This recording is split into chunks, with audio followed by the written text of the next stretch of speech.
আপনি যখন বেতন পাবেন, যখন আপনার হাতে কিছু টাকা পয়সা হবে, আপনি বাবা মার পছন্দের খাবার নিয়ে যাবেন।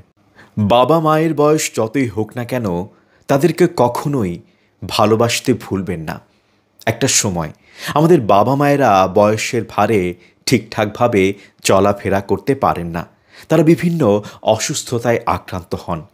অথচ এই সময়টা অনেক সন্তানেরা বাবা মাকে তুচ্ছ তাচ্ছিল্য করে, অগ্রাহ্য করে, অপমান করে, ঠিকঠাকভাবে ডাক্তারের কাছে নিয়ে যায় না, ঠিকঠাকভাবে চেক আপ করায় না। এবং এই কারণে ভেতরে ভেতরে অনেক বাবা মা অসুস্থ হয়ে যায়, ভেতরে ভেতরে দুরারোগ্য রোগে আক্রান্ত হন। আপনি যদি এমন আচরণ করে থাকেন, তাহলে অবশ্যই আপনি মানুষের পর্যায়ে পড়েন না। যে মানুষটা আপনাকে কোলে পিঠে করে মানুষ করেছেন, তার সঙ্গে আপনি এই ধরনের আচরণ কিভাবে করতে পারবেন? নিজেকে আয়নার দিকে তাকিয়ে প্রশ্ন করবেন।